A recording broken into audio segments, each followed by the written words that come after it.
which brings us to a statement, A Fairer Pathway to Settlement. The Home Secretary. Yeah. Thank you very much, Madam Deputy Speaker. With your permission, I will make a statement on a fairer pathway to settlement for migrants. The story of migration in this country is woven through my own. My father came here in the early 70s, my mother a little less than a decade later. Both came to seek a better life, and they found one here. In time, while always proud Kashmiris, they became British citizens themselves, Brummies too, and they brought up 4 children just as proud to be a part of this country and that great city as them. This is not just my story. This is the story of many of my constituents in Birmingham Ladywood, and it is the story of many millions more across this country. I, and so many others like me, are patriots. Mine is a love of a country that is forever changing, while something essential about us always endures. It is a patriotism that finds room for those who trace their roots back many generations, and those who, like me, do not. But I worry that this broad patriotism is, for some, narrowing, and that a vision of a Greater Britain is giving way to that of a littler England, as anger turns to hate. Some will choose to scorn this analysis. They would rather we simply wished it away. But those who look like me do not have that luxury. Our lives and the lives of our families are more dangerous in a country that turns inwards. So we have no choice but to ask, what is the cause of our division and how might this country be united? As I said earlier this week, the pace and scale of migration in this country has been destabilising. I spoke on Monday of the 400,000 who have claimed asylum since 2021. But that figure pales in comparison to the net migration figure in the same period. In that time, 2.6 million more people moved to Britain than left. To place that in perspective, around 1 in every 30 people in this country arrived in those 4 years. This is the result of the extraordinary open border experiment conducted by the last Conservative government. In that period, now sometimes called the Boris wave, immigration controls were drastically lifted. This was most notable in the case of the health and care visa, where minimum salary requirements were dropped. An attempt to fill between 6,000 and 40,000 jobs led to the arrival of 616,000 individuals between 2022 and 2024. Over half were not even filling jobs in the sector at all, but were rather dependents of those who were. And abuse, as any Member of Parliament can tell you, was rife. I would think my support for migration need not be stated, but after some of the questions I faced on Monday, I think I had better do so. Migrant communities have, for generations, been woven into the tapestry of British life. While I will never believe in assimilating communities, we have achieved cohesion because different communities have integrated, retaining their distinction within a single pluralistic whole. This makes demands of those already here to remain open to new arrivals, but more than that, it demands something of those arriving. To settle in this country forever is not a right, but a privilege, and it must be earned. Today, that is not the case. Settlement, or indefinite leave to remain, comes almost automatically after 5 years' residence in this country. At that point, a migrant gains access to many of the rights of a British citizen, including to benefits. As a result of the unprecedented levels of migration in recent years, 1.6 million are now forecast to settle between 2026 and 2030, with a peak of 450,000 in 2028. It's around 4 times higher than the recent average. That will now change. As this government announced in its immigration white paper, the starting point for settlement will move from 5 years to 10. To ensure this is earned, new criteria will be added, which will act as a disqualifying bar for those who do not meet them. Firstly, the applicant must have a clean criminal record. Secondly, they must speak English to A-level standard. Thirdly, they must have made sustained national insurance contributions. And finally, they must have no debt in this country. While these criteria set the bar that everyone must meet, there are a series of other tests that have today been published for consultation, and these either add or subtract from the 10-year qualifying period. To recognise the particular value to society they play, the government proposes the following. Those who speak English to a degree level standard could qualify for a 9-year path to settlement. Those paying the higher rate of tax could qualify at 5 years, while those on the top rate could qualify after 3, the same as those on global talent visas. Those who work in a public service, including doctors, teachers, nurses, would qualify after 5 years, while those who volunteer, subject to this consultation, could qualify at between 5 and 7 years.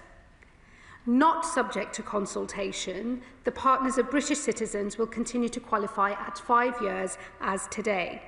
And this is also true of British nationals overseas from Hong Kong, who will qualify at 5 years in honour of our unique responsibilities to them.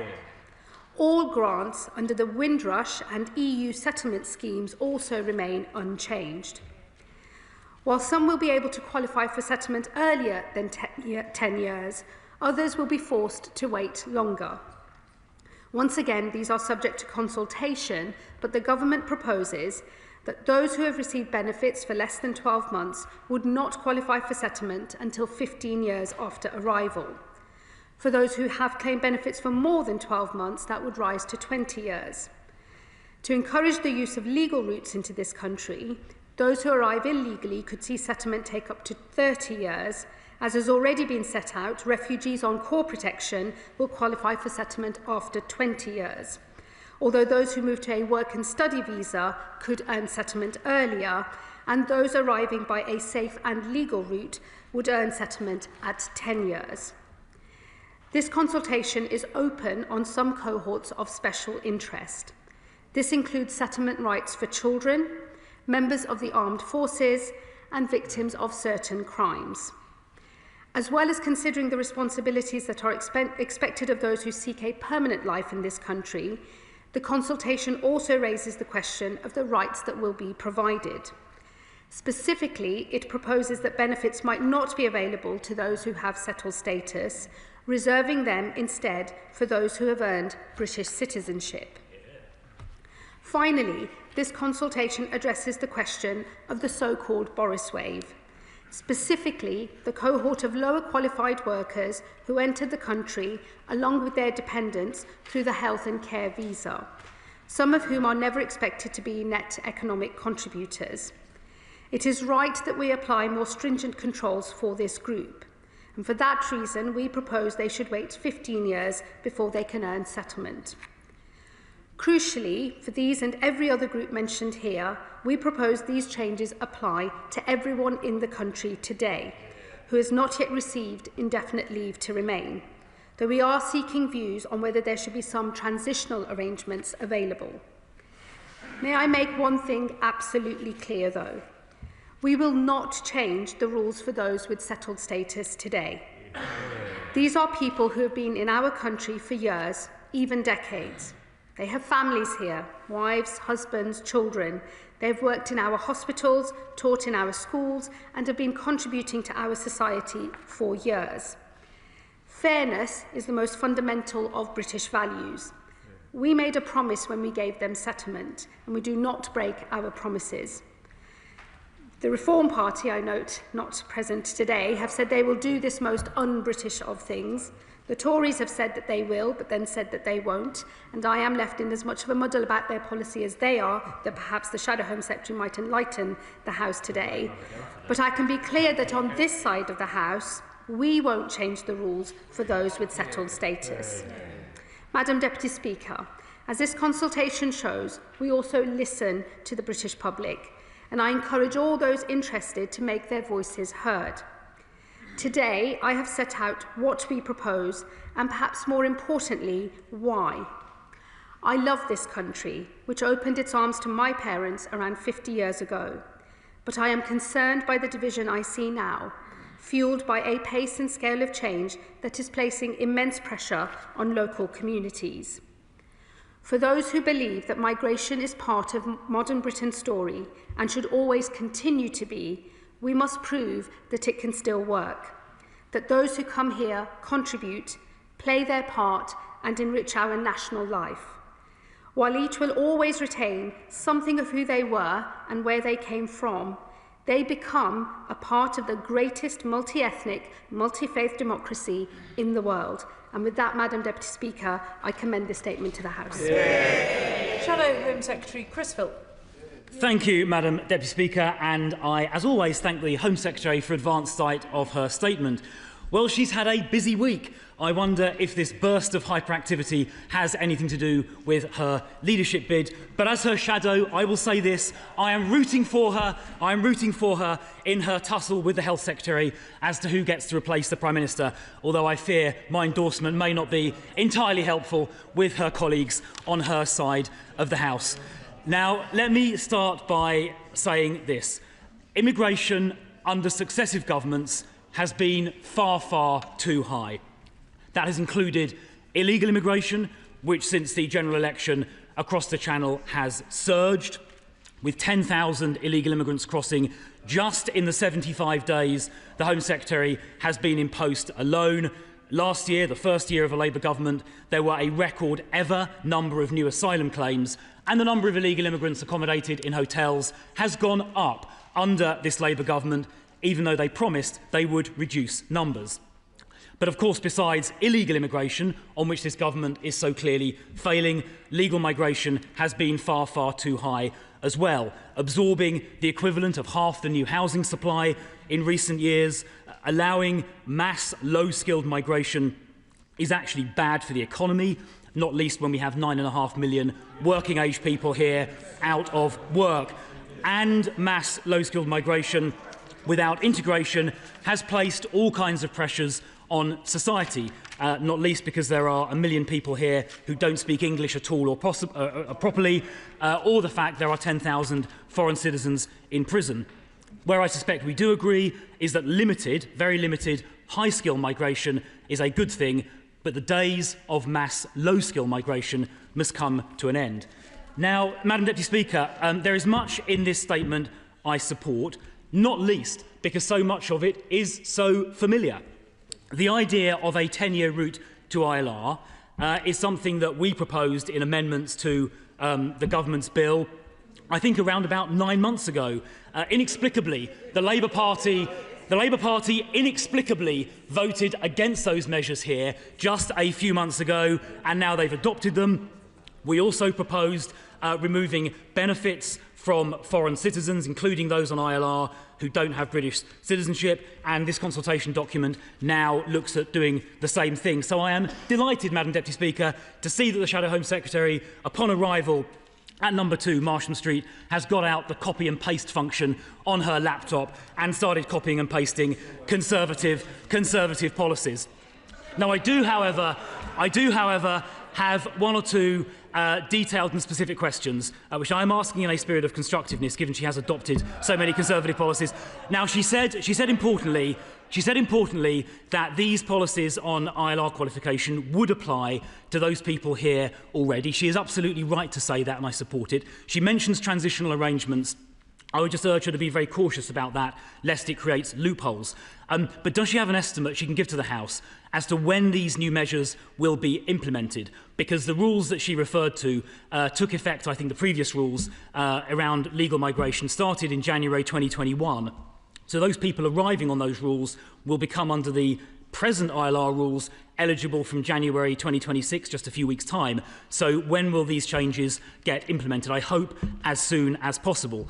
Now, she also mentions that to qualify for ILR at 10 years, you need to have made national insurance contributions. I've tried to get through the consultation document in the last half an hour.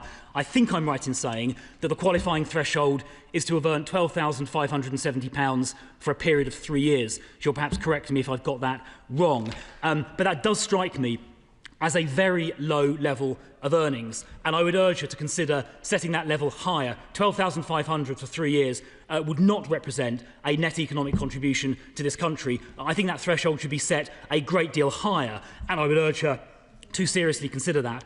Now, she also mentions the possibility of volunteering, getting people ILR at 5 years rather than 10. We know how people game the system when it comes to immigration.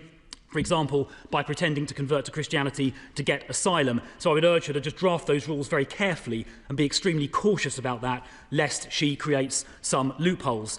I would also ask her to consider adopting one last Conservative policy, since she appears so enthusiastic about them, and that is to introduce a binding cap on legal migration, voted for by Parliament each year, so this House can democratically decide what the level of inward migration is. She's adopted so many of her other policies. I strongly urge her to adopt that last one as well.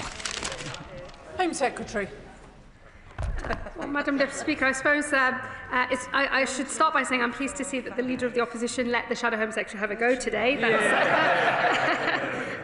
He seems rather overly concerned about my personal future.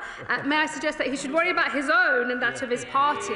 And one good way to secure the potential future of the Conservative Party would maybe start with an open and honest acknowledgement of their track record in government. Yeah. Dare I say it? Maybe even an apology for messing up the system so badly in the first place. I have to say, given their current track record, they barely have the right to ask questions, let alone propose solutions. Like settlement, it's my view that you have to earn the right to offer solutions, and I would say to him one way of earning that right would be to apologise for what the Tories did first and foremost. He asked a specific question in relation to when these changes will come into effect. It's a 12-week consultation. It will end in the middle of February, and we would anticipate making changes and to begin the phase-out of those changes once adopted from April 2026 of next year. As he knows, the immigration rules usually change twice a year, every year, and that is when we would begin to start making some of those changes. Some potential changes would require technical fixes and solutions that may take a little longer, but the intention is to start from April of next year. He made the point on the qualifying threshold around £12,000. He will note that that's the national insurance contributions threshold that we have used, and that is specifically because that is one of the quickest ways to establish whether somebody is in work or not. So it's designed to give an indication of the period spent in work. He will, of course, know that there are different income thresholds for the different routes by which people can come into the country, and those are not being changed. He made a valid point on ensuring that the new system, as we develop it, mustn't have any loopholes. I will, of course, be very alive to that, and as we discussed at length in the House on Monday, there is a relationship between some types of visa overstaying and, of course, coming straight into the asylum system as well, and I'm very alive to those risks, and we will do everything we can to shut that down. This will be, in the end, a whole package of reforms across both the illegal migration system and dealing with asylum, as well as legal migration, to clamp down on abuse and retain public confidence in running a migration system overall and in the asylum system in particular. And what can I say on the cap? I mean, the cap has had a long life in the Conservative Party, and I would just gently say they never managed it in 14 years themselves. I don't think we're going to be pursuing that failure now. Dame Meg Hillier. Thank you, Madam Deputy Speaker, and I applaud my right honourable friend on many points, not least debunking the idea that a cap is going to solve anything or is even achievable. Madam Deputy Speaker, there's a lot of detail in this, but one of the issues now is that people currently going through the system have to apply repeatedly to extend their discretionary leave to remain until they reach settlement status. This is costly for them, cumbersome for the Home Office, and does nothing to help them integrate or work in the community. I've had the opportunity to meet with her junior minister on this issue. Can she give any assurance to the House that the Home Office is looking at this to ensure that those who are welcome here have a less burdensome system to go through, which will also hopefully save money and enable the Home Office to focus on more urgent issues? While my right honourable friend brings a huge amount of personal experience to this discussion, having been a minister herself and with a very august track record as a select committee chairwoman, so I will always take very seriously any suggestions that she makes, and I will discuss with my ministerial team the detail of some of what she suggests. I think our principled position is it is right that people pay fees for visa extensions. It is right that we move from a 5-year to a 10-year period, a qualifying period for settlement. We're not consulting on whether we move from 5 years to 10 years. That is already decided policy. What is set out in the consultation are some of the other questions that sit underneath that. But I would happily discuss with her, because I know she has big experience in this area, Home Office capacity and how we build a system that can work effectively, not only in terms of being delivered by the state, but providing certainty for the people that ultimately do want to make their lives in this country. Liberal Democrat spokesperson Max Wilkinson. Thank you, Madam Deputy Speaker. Before I begin, I beg your forgiveness in taking a few extra seconds to reflect on the exchanges in this chamber on Monday. I would like to use the opportunity to put on the record my utter contempt for those who abuse the Home Secretary and anybody else who is abused based on the colour of their skin or their religion. That is not what Britain stands for. The Home Secretary, of course, will choose the language that she wants to use in this debate, and I will choose my language too. The constructive and moderate tone of voice that I and the Liberal Democrats will use in these discussions about immigration will remain, as will our attempts to help offer feedback as and when the government brings forward proposals. The number of Liberal Democrats in the chamber today shows that we are not ignoring this. Indeed, we've got as many in the chamber today as the whole of the Reform Party, and none of them are here. We're aware, as others, of the issues in communities up and down in the country, and for immigrants who live here too. We agree with the Home Secretary that faith must be restored in the immigration and asylum system, as I stated on Monday, and we agree that requires changes to policy. And of course, most of what we're discussing today is distinct from some of the discussions we were having on Monday about desperate refugees and asylum seekers. We also believe that it must be acknowledged that prior to Brexit and the removal of nearly all safe and legal routes, this country had a more rational and controlled approach to immigration and asylum. That party is responsible. We think it is regrettable that the government has not made quicker progress towards building stronger links with Europe in its work on getting control of our immigration policy. And we believe that discussions about regaining control must also come with a proper discussion about the opportunities that provides and the potential risks. Changes to pathways to settlement must be with regard to the economy, to public services and fairness to individuals. We are concerned about the chilling effect some changes could have on the economy. The UK is fast becoming a less competitive place for science and innovation, not least because of Brexit. The cost of a 5-year global talent visa to Britain is £6,000 per person. That is around 20 times more expensive than comparable visas in our competitor countries, where similar schemes typically cost a few £100s. It is no surprise that so few researchers come to Britain on these visas every year. Cancer research alone spends £900,000 annually, money that could be better spent on setting up research labs instead. The government must also be careful about the effect its rhetoric and policy will have on our public services. The NHS is heavily reliant on nurses and staff who are not British nationals. So has the Home Secretary made an assessment of the risks that some will leave, and what steps is this government taking to develop domestic talent in the health and care sector? Thank you. I thank the Lib Dem spokesperson. I don't propose to revisit the detail of our exchanges on Monday, but what I will say to him is I will always listen to constructive contributions wherever they come from in this House, and I will reflect on the points that the Liberal Democrats will be making in order to be constructive. One thing where we will perhaps continue to disagree is I think it's just important we acknowledge that there is concern across our country. It is not made up, and it does demand answers of politicians. And that is a point of, I hope now, agreement between us. I think he made a point in relation to the asylum system. Forgive me, I didn't pick it up directly, so if I don't address it now, he's welcome to write to me on that point. Again, I don't propose to go into the details that we discussed on Monday on the asylum policy statement, but one of the things that I did make very clear is the number of those arriving on small boats in this country is exactly the same almost as the number that overstay visas. So there is a relationship here in the overall migration system between legal migration and then illegal migration, and that overstaying and then coming straight into the asylum system, and in particular into asylum accommodation at the point at which a visa ends and somebody overstays, is a very real problem with very real significant numbers of people doing that, and that is something that I think it is incumbent on us to resolve, and that is what the totality of all of these reforms are designed to do.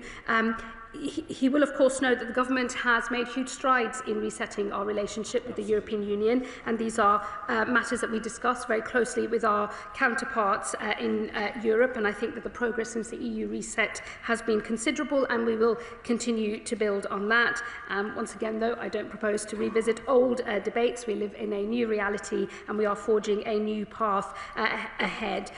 We will, of course, want to give certainty to people who are already in this country. That is what we are doing with the consultation that we have set, and I have given certainty, for example, to British citizens who wish to bring their dependents over, those who are here from Hong Kong, where our arrangements will not change, Windrush grants, EU settlement grants as well, none of which are affected by the consultation. People have known for a while, since the government published its immigration white paper, that the qualifying period would move from 5 years to 10. He made a point about fairness to individuals. I would just gently say I agree about that, because fairness and certainty to those who've come here to work and make a contribution to our economy is absolutely important. I think what our reforms are designed to do, however, is also to think of fairness to those who are already here and building public confidence in the system overall.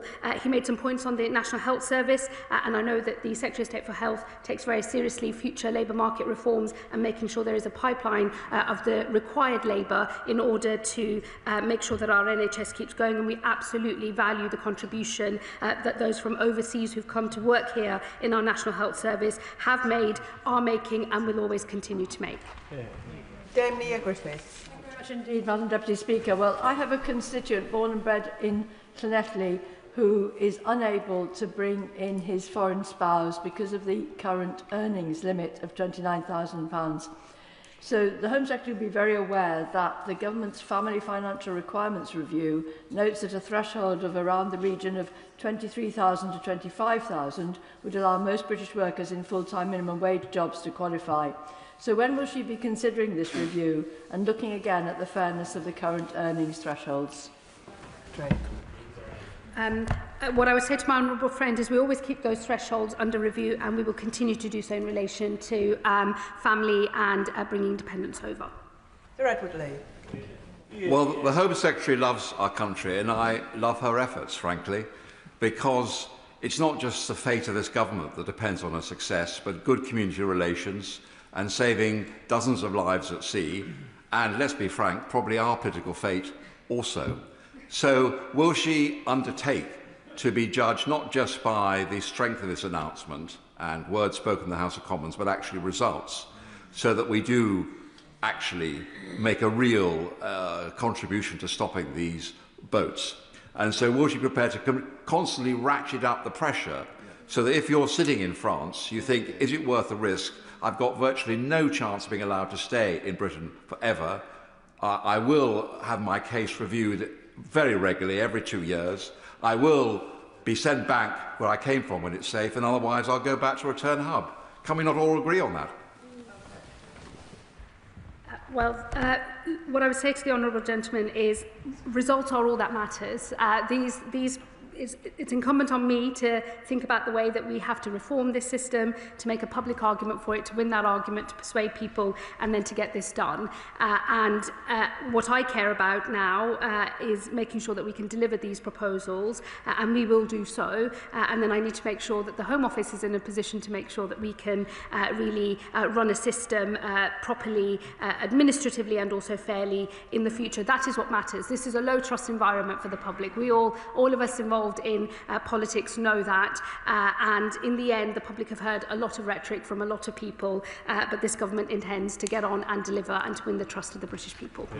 Louis Atkinson. Thank you, Madam Deputy Speaker. Can I welcome the Home Secretary's statement, and in particular what she said about the more than 75,000 nurses who are working in our NHS who arrived in this country since 2021. Those nurses and other healthcare professionals were actively encouraged to come here to fill the gaps left by the previous government's failure to do NHS workforce planning. And since they arrived, they've served our communities and cared for our citizens with distinctions. So can I welcome what she said about maintaining a 5-year route for those who are engaged in public service?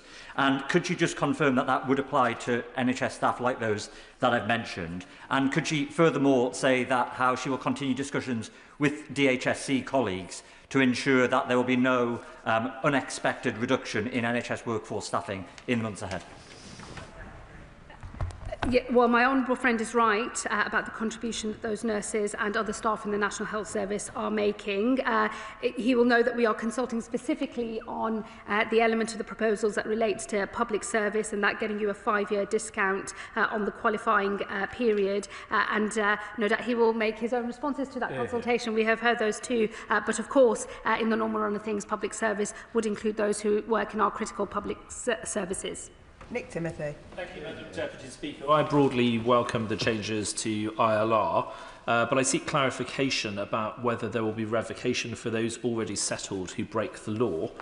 And why is the government proposing making low-skilled workers who are net fiscal recipients wait for 15 years for ILR instead of telling them to just leave the country? And on the broader question of immigration, the government says it wants to get the numbers down. The Boris wave was a disgrace, that is correct. But of the measures implemented so far by this government, they are projected only to reduce the numbers of people coming here by 61,000 a year. That's before we take into account the new rules for Gaza, for Afghan dependents, and for the schemes launched this week by the Home Secretary. And it's in fact less than the revision by the ONS of the numbers coming last year. So if she does want to get the numbers down, when will the Home Secretary bring forward new policies to make sure that the number of visas issued falls by the hundreds of thousands as soon as possible? The ability to revoke indefinite leave to remain, those powers are not going to change as a result of this, and he will know that the specific provisions in relation to foreign national offenders are also going to be unaffected. Separately, we are going to review the threshold in relation to criminality because the current rules have worked on the basis that you cannot qualify for indefinite leave to remain if you've received a sentence of 12 months or more. But given the changes that are being brought forward in the sentencing bill and others, we will be looking at all of that threshold in its entirety. He's raised a point around retrospectivity. We will also be reviewing that as we review all of the criminal thresholds that apply here. He said another question in the middle bit, and forgive me, I missed it. Well, if he will write to me, I will come back to him because I think he's asking about wage thresholds. He made a final point, which I did pick up, which was around modelling and essentially the numbers that we're talking about and whether 61,000 a year reduction is the right number. Let me just say to him, look, I will be coming to this House on a regular basis to be held to account for the delivery of these reforms and those that I set out on Monday in relation to the asylum system. It's a big package of reforms taken together. These are the biggest changes to settlement since 40 years, and the asylum package is also, one of the biggest packages of modern times. The combination of the two, I think, is going to keep modellers and others very, very busy over the coming months. But what I will promise the House is we'll be transparent on the data, on the numbers, and what our proposals will mean in practice. That will inevitably change as we design the new system as well. But they will always get transparency from me in this House. Stella Creasy. Thank you, Madam Deputy Speaker. And I agree with the Home Secretary that our immigration system needs reform and that people are concerned about it. I think we should also be very clear in this House that we recognise the benefits of immigration to our country, the talents, the jobs, the entrepreneurship it brings in, and that nobody would ever argue that we will bring this country together by tearing families apart. On that basis, then, it is very welcome to hear the Home Secretary commit to a 5-year pathway for partners of British citizens, something that for many of my constituents has been a deeply concerning thing, because they wouldn't ever wish the state to tell them who they could fall in love with. But given that some of those people are on different visas here, can she clarify the 5-year term, how that will be calculated, so that we don't inadvertently end up penalising people who fall in love with somebody who came on a worker's visa but has been here for 5 years? Love is love. Let's make sure in this country we welcome it.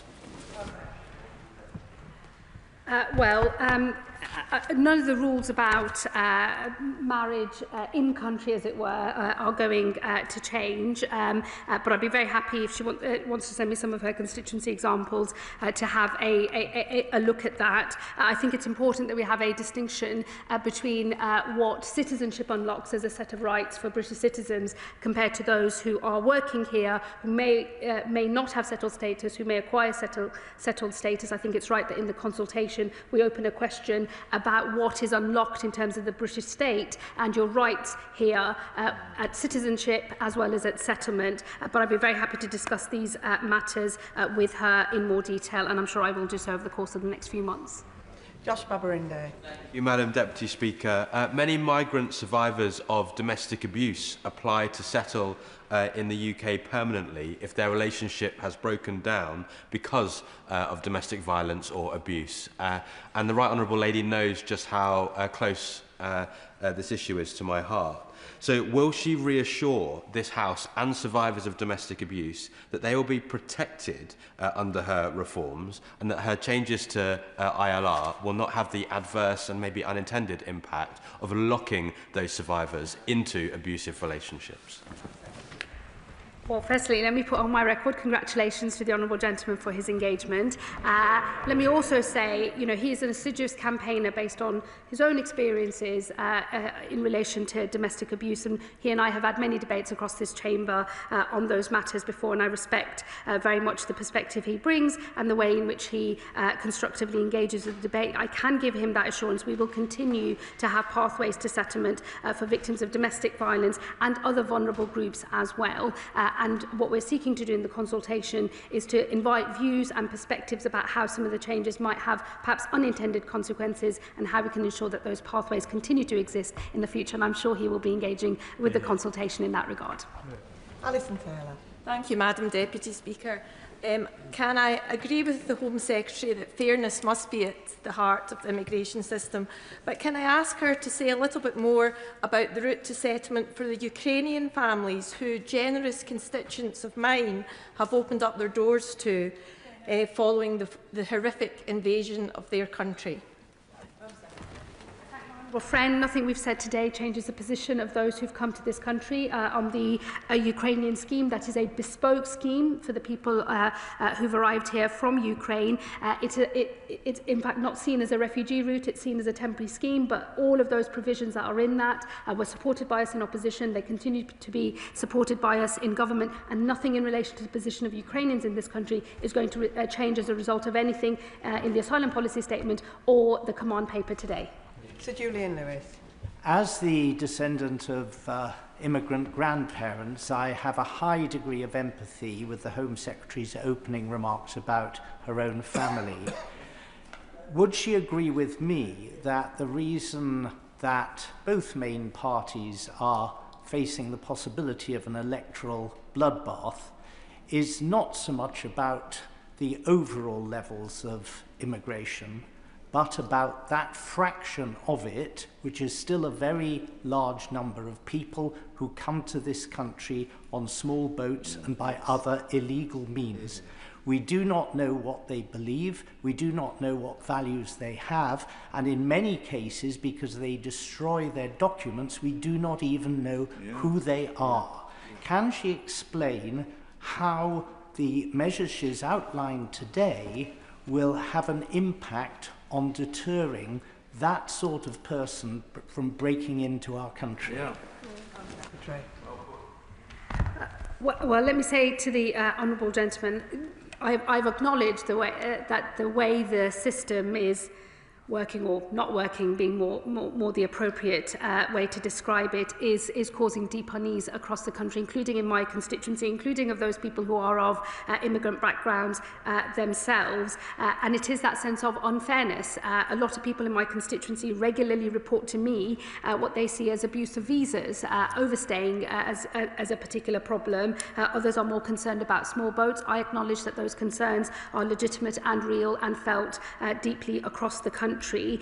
That's why I think it's so important that we rebuild public trust in the overall system, both dealing with illegal migration and legal migration as well, based on the principles of fairness and contribution, and give public confidence that the rules that we have can be maintained, can be enforced, and that they will be followed properly. He's right that things like the destruction of documents and other ways in which people seek to frustrate our ability to remove them from this country is driving some of the discontent. That is why the reforms that I've set out in the asylum policy statement are designed to say to those making the calculus in the north of France, don't get on a boat, it's not worth it, that is not the way to come to this country. And it is why, as we build safe and legal routes into this country, which will be a clearly much more privileged way of entering this country with a faster path to settlement, as I've said today, at 10 years, it will show people making that calculus very clearly which path is worth it and which one is not. Barry Gardner. Thank you, Madam Deputy Speaker. I welcome the assurance that the Home Secretary has given to those who have achieved indefinite leave to remain and have settled status in this country. That certainty is really important. She will know that in my own constituency, I have many families who are from Syria, many families who are from Afghanistan. They came on the Syrian programme and under Operation Pitting, and they have limited leave to remain. But they are deeply worried, from what the Home Secretary said, as to whether they will ultimately be deported from this country. Can she give assurance to those who are currently seeking ILR, who came on those programmes, that they will be able to follow the path that was set out for them when they arrived? Would she give that assurance and make sure that this country will never do a deal with the Taliban to deport back from this country women and children? Well, we will always have specific obligations in relation to not returning anybody who's arrived and arrived in this country seeking asylum or has been granted refugee status. We would not return those individuals to danger.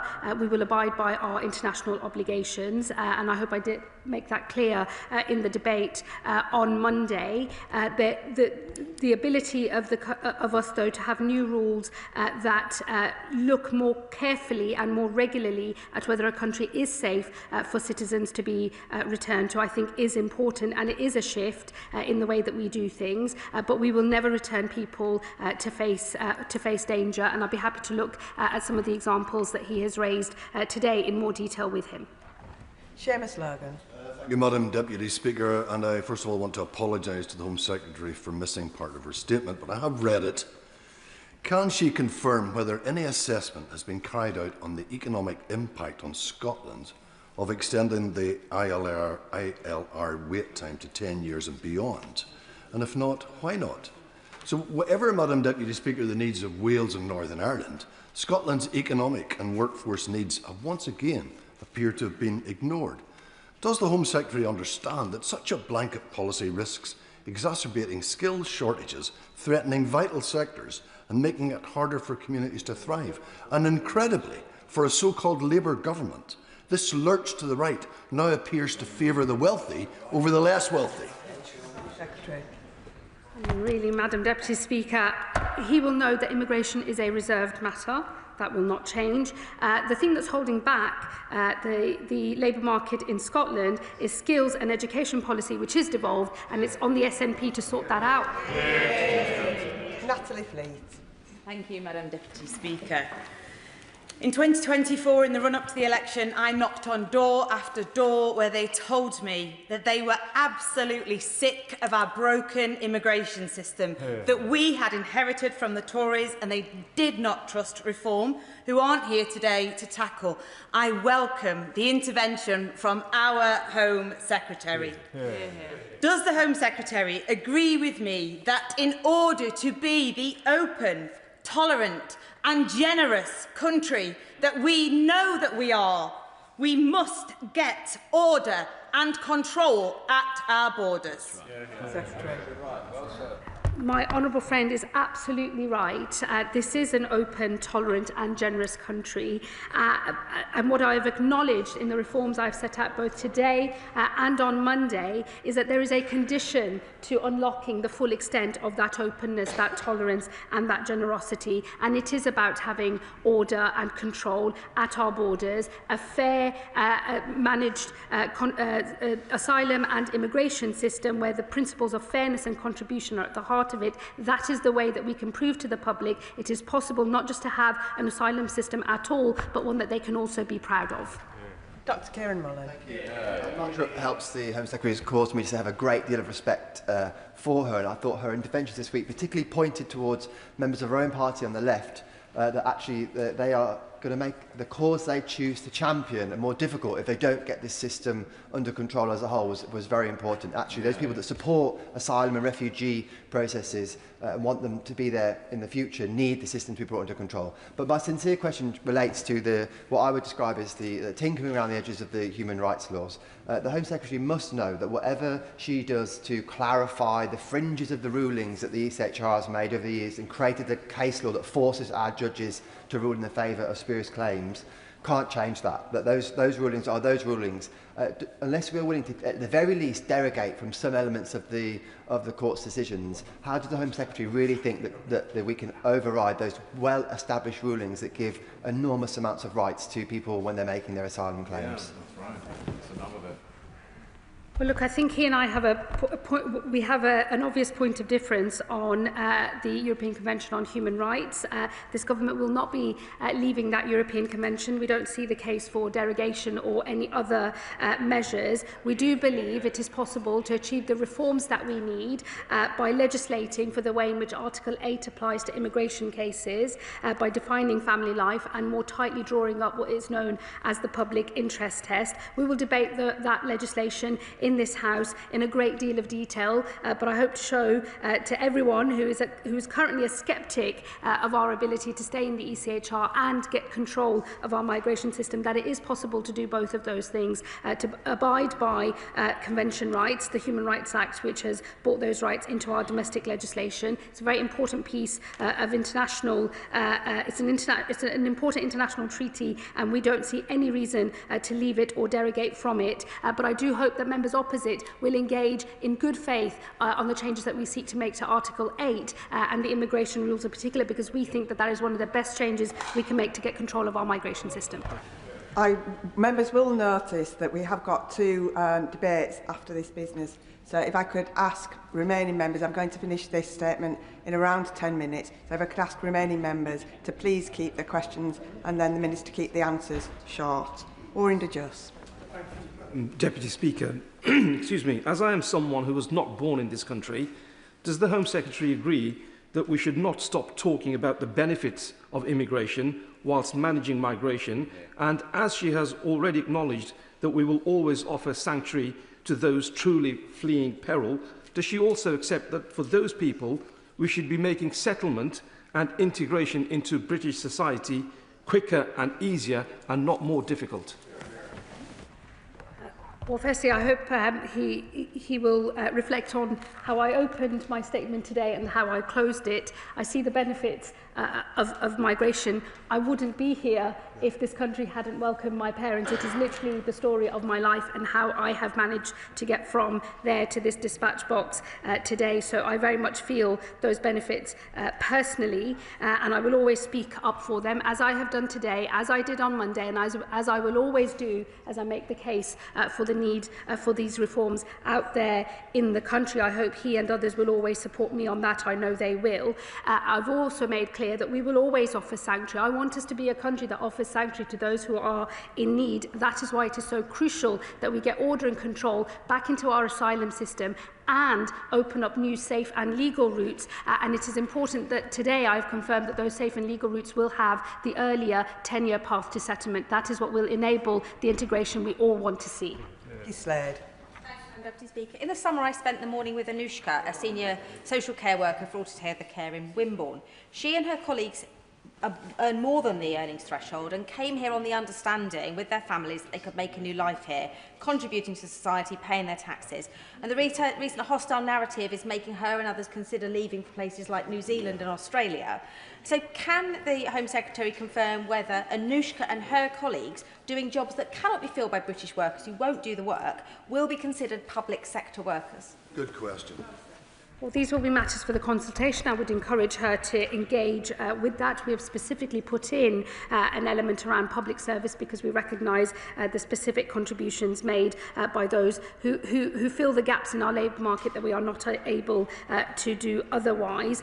What I would say to her on the general principle is settlement is not a right.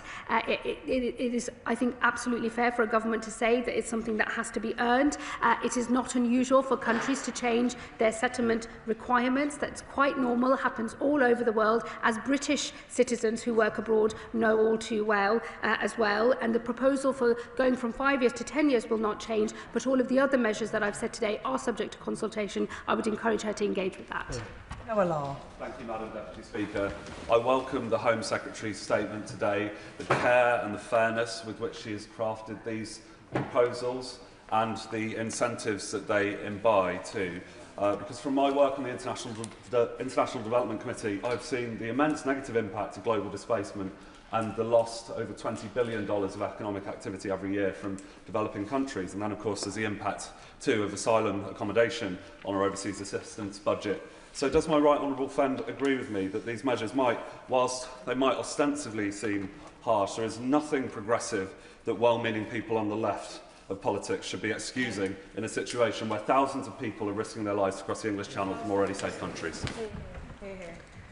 I think it's immoral if we stand by and watch people make dangerous crossings, pay thousands of pounds to criminals and put their lives and those of others at risk, and we stand back and do nothing. I think that would just be a total dereliction of duty. I also think it would be a dereliction of duty for a Labour government to continue to preside over a broken system or not have the mettle to get ahead and reform that and watch us lose public consent for having an asylum system at all. I think it's existential for us having public consent for that asylum system, and that is why all of these changes are so necessary. And with a very short question, Bobby Dean. Thank you, Madam Speaker. And can I thank the Home Secretary for a confirmation about the 5-year pathway for Hong Kongers. That is a promise kept to them. The statement today was otherwise a series of push measures, and I'm always fascinated by how when you come down to the individual decisions to make within the system, how much more difficult it gets. So if I could push her on the Boris wave, which she has criticised, the vast majority of those figures were made up by Hong Kongers arriving here under the B&O scheme, Ukrainian refugees, and student deferred visas after the COVID pandemic. So which of those measures does she think was a mistake?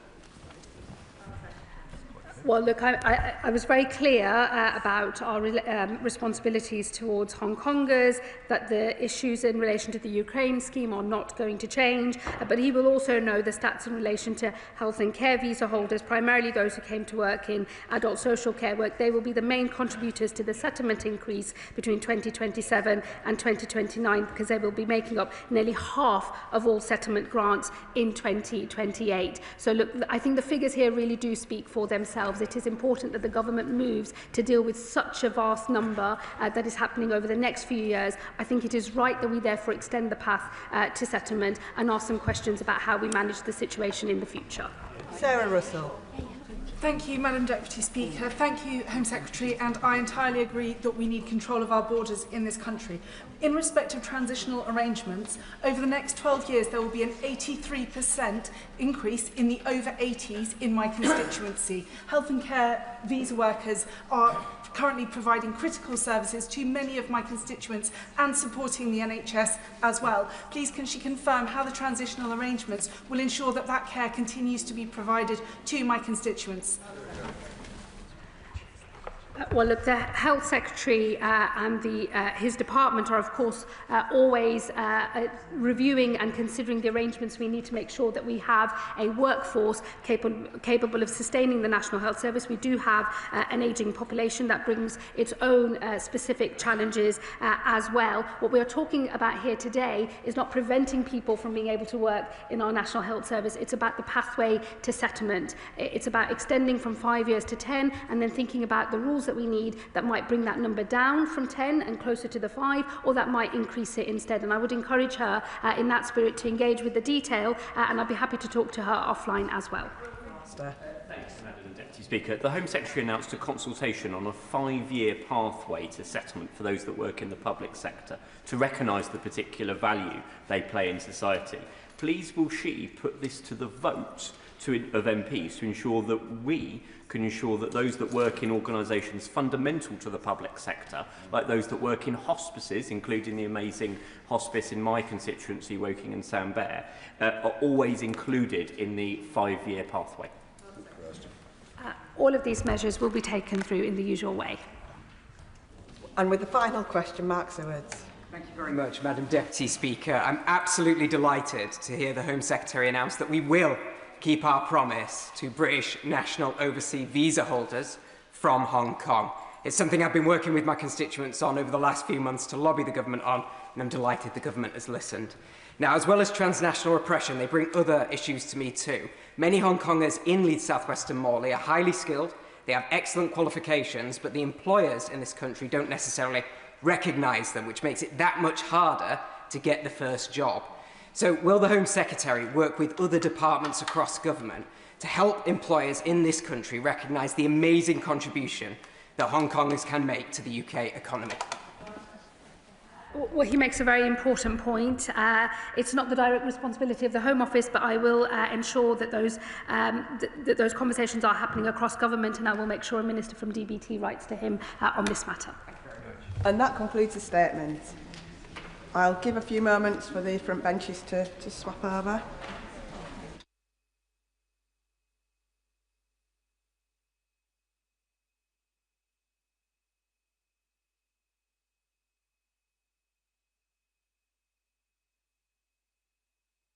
Welcome to the Select Committee statement on behalf of the Justice Committee.